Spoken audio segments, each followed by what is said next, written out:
Apologia. Horse sense. If you work for a man, in heaven's name, work for him. If he pays wages that supply you your bread and butter, work for him, speak well of him, think well of him, and stand by him, and stand by the institution he represents. I think if I worked for a man, I would work for him. I would not work for him a part of his time, but all of his time. I would give an undivided service or none. If put to the pinch, an ounce of loyalty is worth a pound of cleverness. If you must vilify, condemn, and eternally disparage, why, resign your position, and when you are outside, damn to your heart's content. But, I pray you, so long as you are a part of an institution, do not condemn it. Not that you will injure the institution, not that. But when you disparage the concern of which you are a part, you disparage yourself. And don't forget, I forgot won't do in business. This literary trifle, A Message to Garcia, was written one evening after supper in a single hour.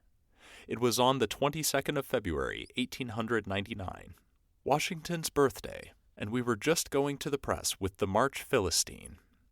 The thing leaped hot from my heart, written after a trying day, when I had been endeavoring to train some rather delinquent villagers to abjure the comatose state and get radioactive. The immediate suggestion, though, came from a little argument over the teacups. When my boy, Bert, suggested that Rowan was the real hero of the Cuban War. Rowan had gone alone and done the thing, carried the message to Garcia. It came to me like a flash. Yes, the boy is right. The hero is the man who does his work, who carries the message to Garcia. I got up from the table and wrote A Message to Garcia.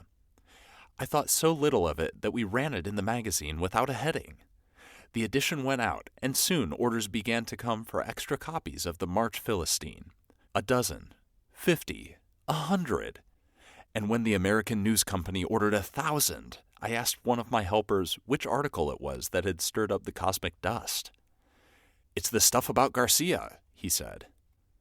The next day a telegram came from George H. Daniels of the New York Central Railroad, thus: "Give price on 100,000 Rowan article in pamphlet form.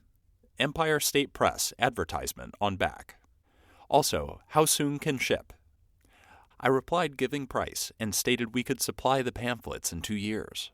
Our facilities were small, and 100,000 booklets looked like an awful undertaking. The result was that I gave Mr. Daniels permission to reprint the article in his own way. He issued it in booklet form in editions of 500,000. 2 or 3 of these 500,000 lots were sent out by Mr. Daniels, and in addition, the article was reprinted in over 200 magazines and newspapers. It has been translated into all written languages. At the time Mr. Daniels was distributing the message to Garcia, Prince Hilikoff, director of Russian railways, was in this country.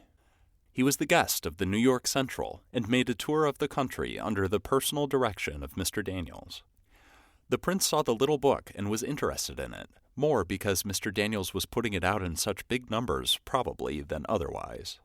In any event, when he got home, he had the matter translated into Russian and a copy of the booklet given to every railroad employee in Russia.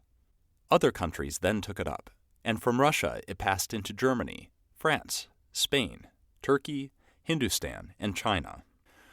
During the war between Russia and Japan, every Russian soldier who went to the front was given a copy of the message to Garcia.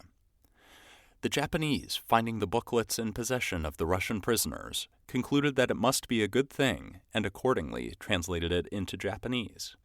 And on an order of the Mikado, a copy was given to every man in the employ of the Japanese government, soldier or civilian.